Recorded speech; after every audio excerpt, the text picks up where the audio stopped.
back like we never left. What is good, everybody? If you are new to my channel, allow me to reintroduce myself.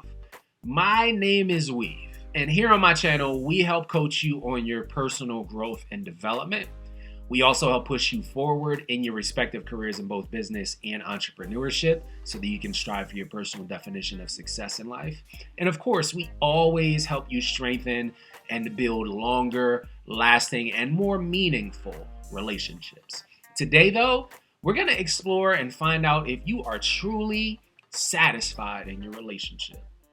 And if you aren't, what should you do about it? Now, without any further ado, I'm ready to get into this. So let's do that right now. It is hard to be satisfied with life if you aren't satisfied with yourself. So first, let's do some self-reflection on your life. Because remember, in your journey to self-improvement, you are always number one. Because you should never bring someone into your world, into your life, without being comfortable and happy with who you are and where you are in your life. So where are you financially? Where are you physically? Where are you mentally?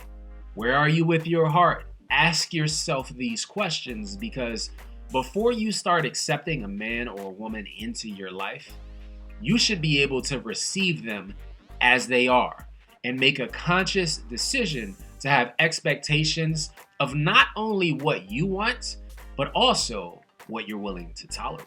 Okay, cool. So you're ready, right? Let's say now you're in that relationship. And now you and your lover have been together for months, years, however long. But after a while, you come to the reality that something's just not right, that you're unhappy right now. And tons of reasons why you could possibly be unhappy, right? Maybe sexually you weren't being satisfied, right? Maybe the conversations are dull and boring. Maybe you don't go on dates as much anymore. Maybe they got out of shape and look different from when you first met and started dating. Maybe they're lazy. Maybe they're out of work. Maybe you disagree on how you should be raising your kids. Hell, maybe one of you cheated at this point. But now ask yourself, now what? Now what is a little bit of self-reflection? And when I say self-reflection, I mean it. I'm talking about you looking in the mirror and diagnosing what your expectations originally were out of this relationship. Because sometimes as individuals, we allow our expectations to drop over time and we get into these comfort zones with our partner. You get to this point where some of the things you would have never accepted in the past when you were single or when you guys were just dating, you allow now. And that is a huge problem. And listen, I already know what you're thinking. A relationship is supposed to be about compromise and meeting in the middle, Weav. And it absolutely is. But my question is, if you aren't being satisfied in whatever form or fashion in that relationship, why are you standing for that now when you wouldn't have 2 or 3 years ago? When the first moments of you guys actually getting together. In some cases, it can be soon as 6 months ago if that relationship is new. Okay, I'm gonna assume now that we're on the same wavelength, right? You got me now, right? Cool, because now I need you to take action. There's gonna be a few steps in this process. Step 1, have you addressed the issue with your partner? If you haven't, you need to do so immediately. Okay, perfect, you have. Step 2, if you are still not satisfied, make them aware that you are unhappy with the progress that you addressed previously, or lack thereof, up until this point. Step 3, make it abundantly clear that it needs to change immediately and that you're not willing to tolerate or compromise on this situation. Step 4, and this is extremely important, be willing to put your socks and your shoes on and pack your bags, because if you are that unhappy and dissatisfied in your relationship right now, regardless of how much time you guys have invested in it, you need to be ready to walk away. And no, I'm not joking. See, because your power of self-awareness and growth are not optional.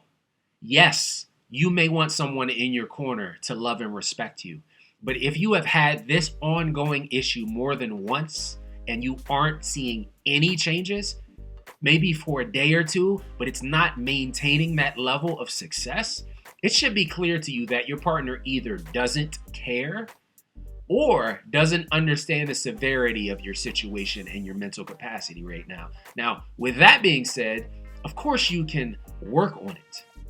But how long does it take for someone to change their habits? Usually, if you're changing habits, it's about 21 days for someone to dig in to remaining that way for a while. That's how long it takes to develop a new habit. So again, they either don't care or don't understand your plight and the severity of the situation of what you're trying to get across to them right now. Steps in this process seem simple, right?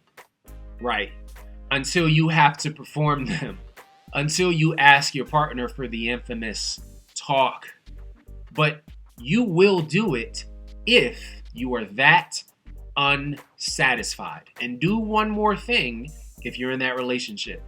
I'd highly recommend a book for you. It's called The 5 Love Languages, which helps explain in detail the different ways people in relationships like to be loved. Not everybody is loved the same. It's not always through sex or gift giving. It's a great read, and I'd highly recommend it for both you and your lover. Check it out. As always, thank you guys for tuning in today. I appreciate every single one of you. If you are new to the channel, I appreciate you checking out the video today. Make sure you become official to the squad by hitting that subscribe button and that bell notification down bottom so you can become part of the team. I'll be back with another video for you guys soon. In the meantime, have an amazing day today. Stay strong and stay inspired. And as always, until I see you guys next time, peace.